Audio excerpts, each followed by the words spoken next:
She sat motionless as the man was dragged before her. His feet scraped stone.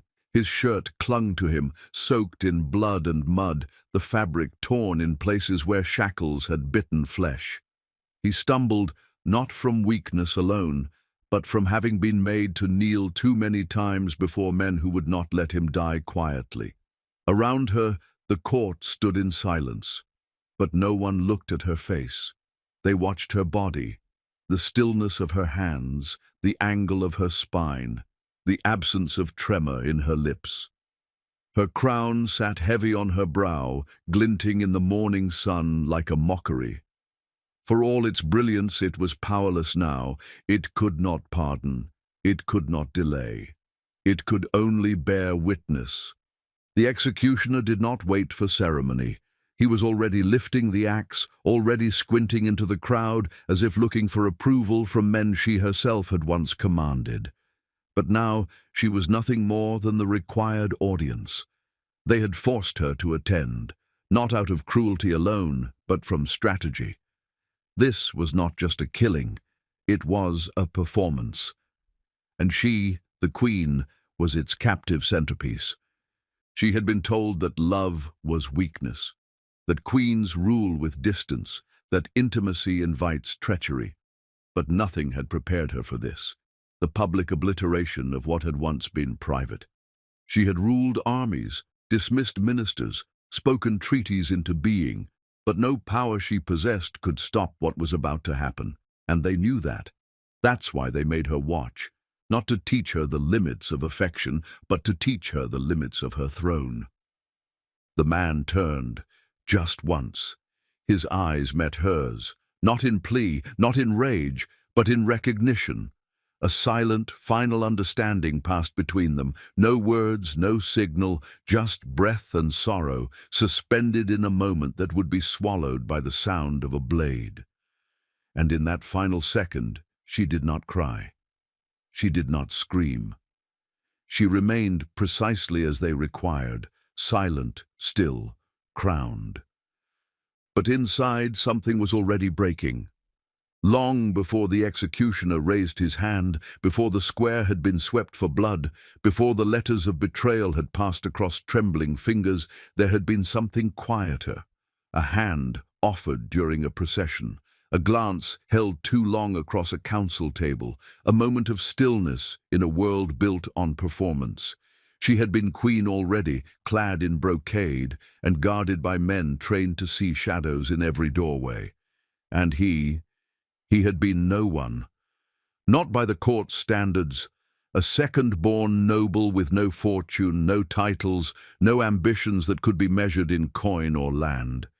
He had only his voice, his mind, and a gaze that did not lower itself in her presence. It began in the margins, conversations held under breath, shared critiques of a sermon too long, a decree too cruel, a court too crowded. He did not flatter her. That was what first disarmed her. He treated her thoughts as thoughts, not decrees. She, who had been taught since girlhood that love must be sacrificed at the altar of duty, found herself lingering in rooms longer than she should, composing responses to letters not yet sent, rereading a note not for its content, but for the handwriting. It was not lust, not thirst. It was recognition. In a palace where everyone performed, he was the only one who saw her without stagecraft. Their bond deepened under the architecture of secrecy, not because they desired scandal, but because there was no other choice. Her crown forbade it. The court would never permit a union built on affection rather than alliance. She would not be the first queen to take a lover, but she might be the first to do so openly at the cost of empire. So they wrote. They met at hours where silence ruled the halls. Their intimacy unfolded not on sheets, but on paper, in ideas, in dreams, spoken with caution and memorized in full. But even secrets have shadows, and theirs began to grow. A dropped letter, a servant dismissed too late, a jealous advisor who watched her smile at the wrong moment. The court, long starved of novelty, began to suspect. Rumors spread like rot behind silk tapestries. Her loyalty to the crown was questioned, not for what she ruled, but for whom she loved. And as with all power, love became the lever her enemies would pull, not to dethrone her, but to deform her, to prove that the queen who claimed mastery of state could be mastered by the heart. He knew it too, that his presence had become a liability. He urged her to end it, to protect herself. But how does one amputate the only part of life that feels alive? How does one extinguish the only gaze not trained in obedience? She refused, and so the court acted. The charges were not real. They never needed to be. Treason requires no evidence, only suggestion. They accused him of conspiracy, of seditious correspondence, of endangering the realm through undue influence. The specifics didn't matter. What mattered was that they were printed, declared, made real by the machinery of accusation. She protested. She summoned ministers. She offered negotiations. But every effort she made only confirmed their suspicions. Every defense of him was taken as proof of her guilt. He was taken at night, quietly. No confrontation, no trial. Just an escort of iron-clad men and a disappearance. She did not see him again until the day of his death, and that was the cruelty. Not just that they killed him, but that they made her watch. They did not simply remove him, they erased him in stages. First, his name was stripped from court records, his family titles revoked, his belongings seized as property of the crown. His letters were collected and burned, some by decree, others by trembling hands who feared proximity to his memory. He was not imprisoned in the tower, where noble prisoners were usually held, but transferred to an undisclosed location, remote, lightless, and unreachable even by the Queen's closest attendants. The men who orchestrated this campaign did so not with rage, but with surgical calculation. They did not want a martyr. They wanted her to feel foolish for ever having loved him. The Queen, though still seated on the throne, became a captive in all but name. Her commands were followed less swiftly. Her allies grew silent. Her council no longer brought her information unprompted. Even the palace air shifted, thickened by suspicion, slowed by the weight of surveillance. Every room she entered had already been measured for reaction. Every word she spoke was passed for instability. She was still a monarch, but they had begun to treat her as a liability draped in velvet. Meanwhile, he endured a different kind of war. The prison where he was kept was not meant to kill him, but to dismantle him. They moved him often, sometimes in carts, sometimes on foot, sometimes blindfolded in the dark of night. He was interrogated not for truth, but for confession. They did not want facts. They wanted theater, a signature admitting guilt, a statement implicating the Queen. He refused. Even under starvation, even under threat of mutilation, he did not speak her name. They isolated him. Then they shamed him. They brought in clergy to remind him of his sin, of his presumption to touch royalty. They paraded false witnesses before him, a guard who claimed to have seen them embrace, a servant who forged a note, a former friend who recanted every memory. They wore him down, not with blows, but with distortions, warping reality until he no longer knew which parts of his life had been real. He began to doubt, not his love, but its worth. He did not regret touching her hand. He regretted giving her cause to suffer. The Queen received no updates, only silence. And then, without warning, a document arrived bearing the council's seal. A warrant, not for pardon, not for trial, but for execution. She was not asked for approval. She was asked to attend. Her presence, they insisted, was required to prove her loyalty to the law, to the realm, to the crown she wore but no longer controlled. She did not answer, but they prepared the square anyway. The night before the execution, she did not sleep. She sat upright, dressed not in mourning black, but in the same color she had worn the day she first kissed him, deep crimson. As the sun rose, she was escorted not to her throne, but to a high stone platform overlooking the courtyard. Her crown was fixed into place by trembling hands. She said nothing, but her silence, measured, deliberate, impossibly heavy, filled the air more than any speech could. Below, he was brought forward, shackled, weakened, but not bowed. When he looked up at her, he did not weep. His gaze did not accuse. It lingered, soft, sorrowful, final. She had not seen him in months, and in that moment, it was not the distance that undid her. It was the familiarity. The way his head tilted slightly, the way he stood with his left shoulder higher, the small scar near his temple from when they had once ridden too fast through the woods. No one spoke. The crowd had been instructed not to cheer, not to protest. This was not to be a riot. It was to be a ritual, a cleansing. The executioner did not delay, and the queen did not look away, because that too had been required of her. She had been forced to wear the crown. Now she was forced to watch what it could not protect. The courtyard had never been so quiet, not in war, not in feast, not in the darkest nights of plague. Thousands stood shoulder to shoulder, yet no one spoke. The queen sat on her elevated dais beneath a canopy of embroidered gold, but there was no triumph in her bearing. Her posture was faultless, her face unreadable, her breath carefully measured. Yet behind the composed symmetry of her presence was a woman being hollowed from the inside out. Her lover stood below her, bloodied, bound, facing death not as a rebel or traitor, but as a message.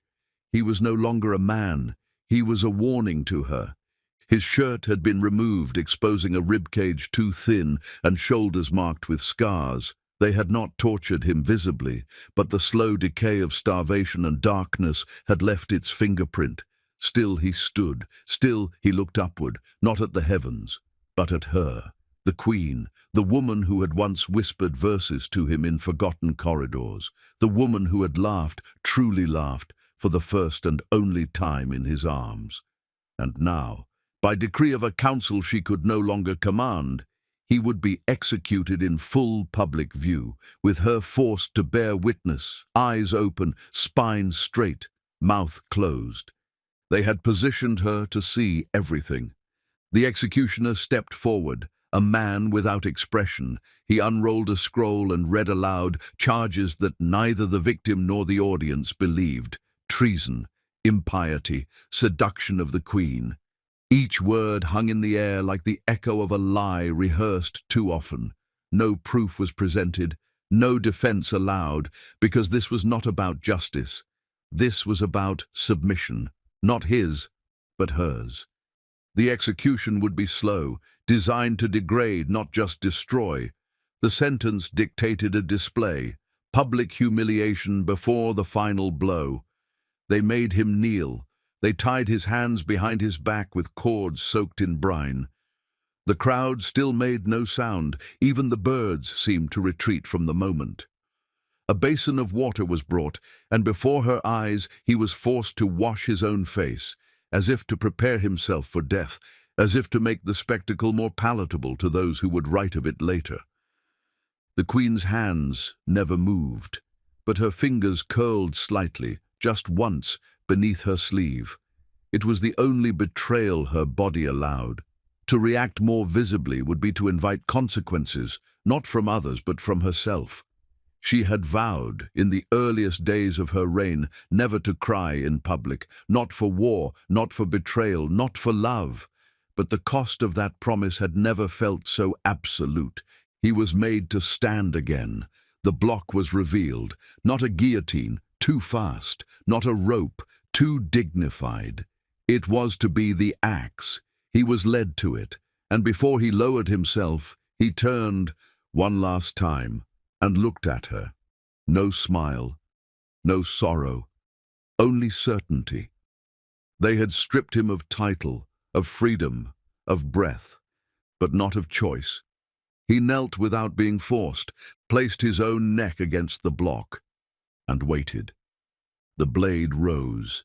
The executioner's arms tensed, and the queen did not flinch, because to flinch would be to offer them proof that they had broken her, that love had made her weak, that her body, so long trained in stillness, had finally rebelled. The blade fell. It was not clean. It rarely was. The sound of steel through flesh does not echo like poetry. It lands like meat against stone.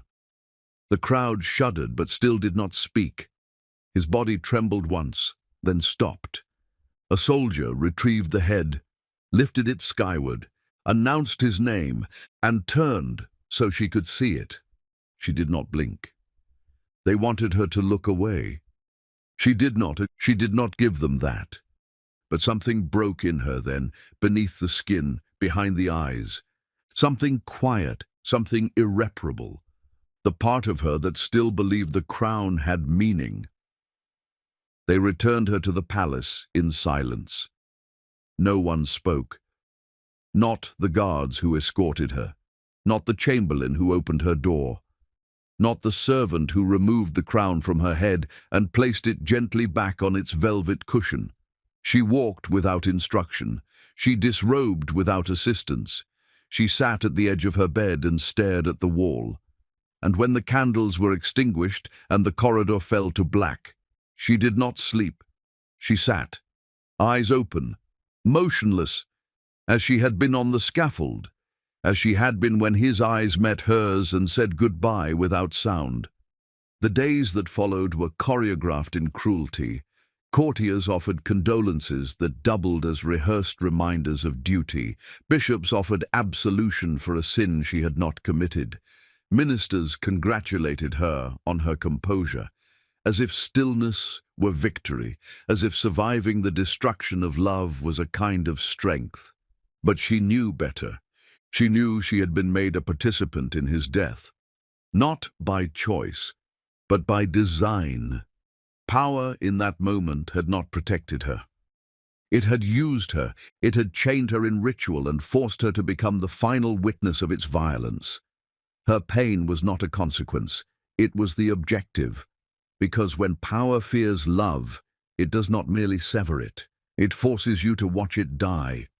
For the rest of her reign, she was known as the queen who never smiled again. The court called it gravity, subjects called it majesty, but behind every proclamation, every royal decree, every silent gaze cast down from the balcony, was the memory of a square, a blade, and a man who once dared to look at her as a woman before a queen. And in the end, that was the crime. Not that she loved him, but that he loved her back. If you want to hear more of the stories they tried to bury, subscribe.